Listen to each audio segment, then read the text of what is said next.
Assalamu alaikum wa rahmatullahi wa barakatuh. Aujourd'hui, nous abordons un sujet universel qui touche presque tout le monde. Nous allons parler de la procrastination. Ce comportement consistant à repousser des tâches importantes, que ce soit dans notre vie personnelle, professionnelle ou spirituelle. Pourquoi procrastinons-nous? Comment l'islam nous aide-t-il à surmonter ce fléau? Et surtout, comment faire pour ne plus remettre nos actions à demain? Dans cette vidéo, nous allons découvrir comment comprendre la procrastination, ses causes, ses conséquences et surtout comment appliquer les principes islamiques pour y faire face et être plus productifs dans nos vies. Tout d'abord, la procrastination, c'est le fait de remettre à plus tard des actions que l'on sait nécessaires et importantes. Cela peut sembler anodin au début, mais ça peut s'accumuler et nuire à notre spiritualité et notre bien-être général. Quand nous procrastinons dans nos actes d'adoration, comme la prière ou la lecture du Coran, cela peut affaiblir notre foi. Le prophète Mohammed sallallahu alayhi wa sallam a dit: les actions les plus aimées d'Allah sont celles qui sont régulières, même si elles sont petites. Le problème de la procrastination ne se limite pas seulement aux choses mondaines. Elle touche aussi notre relation avec Allah subhanahu wa ta'ala. Par exemple, remettre la prière à plus tard ou négliger de réviser nos connaissances religieuses, c'est négliger une partie importante de notre vie spirituelle. Alors pourquoi procrastinons-nous? Il existe plusieurs causes, et certaines sont bien mises en lumière dans l'islam. Voici quelques-unes des principales raisons. Premièrement, nous avons la paresse. Nous préférons souvent le confort immédiat au travail ou à l'effort. L'islam, cependant, nous enseigne que chaque instant est précieux. Le prophète Mohammed sallallahu alayhi wa sallam a mis en garde contre la paresse, car elle nous éloigne des choses qui comptent vraiment. En islam, l'action et l'effort sont essentiels pour avancer dans la vie. Ensuite, la peur de l'échec. Parfois, la peur de l'échec nous empêche de commencer une tâche. Nous avons peur de ne pas être à la hauteur ou de ne pas réussir, et cela engendre de la procrastination. Il est important de surmonter cette peur. Le prophète Mohammed sallallahu alayhi wa sallam nous rappelle que la foi consiste à agir avec confiance, même quand nous avons des doutes. Il y a également le manque de clarté ou de planification. Lorsque nous ne savons pas clairement ce que nous devons accomplir ou comment nous y prendre, il devient plus facile de procrastiner. L'islam nous encourage alors à planifier et à définir des objectifs clairs et nets. Le prophète a dit que le croyant est celui qui planifie et agit avec intention. Parfois, nous nous laissons submerger par les distractions du monde, où nous oublions nos priorités.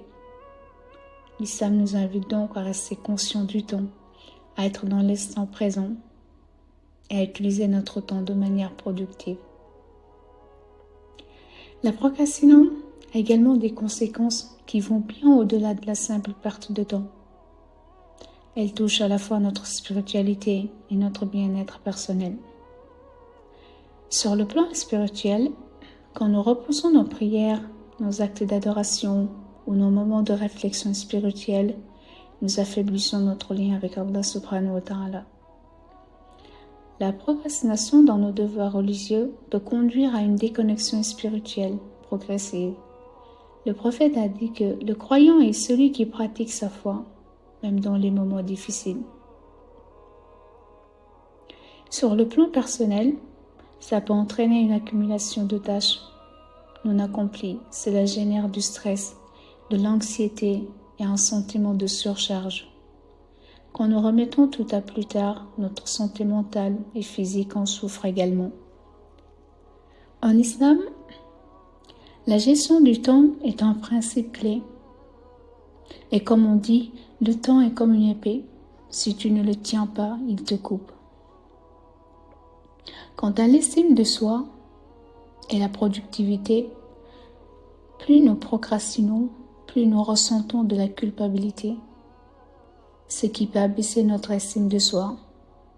Cela peut aussi affecter notre productivité, nous empêchant de réaliser notre potentiel en islam. Nous sommes encouragés à travailler avec diligence et régularité, non pas pour la reconnaissance, mais pour plaire à Allah subhanahu wa ta'ala. Maintenant, comment surmonter la procrastination? L'islam nous fournit des outils pratiques pour agir efficacement. Le prophète Mohammed sallallahu alayhi wa sallam a dit « Les deux bénédictions dont les gens se montrent souvent ingrats sont la santé et le don. » Pour éviter la procrastination, il est essentiel de bien gérer notre temps. Organisez vos journées en fonction de vos priorités. Prière, travail, repos. Planifiez vos tâches et respectez ces moments. Un autre principe fondamental dans l'islam est de ne pas remettre à demain ce que l'on peut faire aujourd'hui. Le prophète disait « Ne remets pas demain ce que tu peux faire aujourd'hui. Commencez de suite, même par un petit geste. L'élan créé par une action immédiate peut vous mener à accomplir bien plus que ça. » Divisez les tâches. Essayez de diviser les tâches. L'islam nous encourage à avancer étape par étape. Divisez les tâches complexes en petites étapes pour ne pas vous sentir accablé. Par exemple, si vous avez une révision à faire, divisez le travail en sections et commencez par la plus facile. Cela rendra la tâche plus gérable. La patience également est importante. C'est un pilier essentiel pour surmonter la procrastination.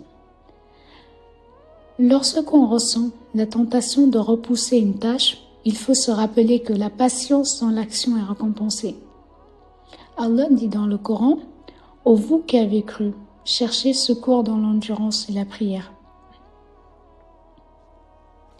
En résumé, la procrastination est un défi que nous rencontrons tous, mais l'islam nous offre des solutions pratiques pour la surmonter.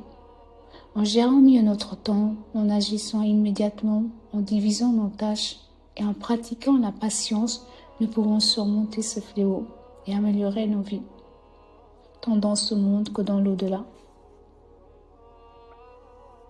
Je vous encourage j'encourage donc à accomplir ces principes dès aujourd'hui. Ne laissez pas la procrastination voler votre temps et vos opportunités. Commencez maintenant, même par de petites actions, et observez les changements.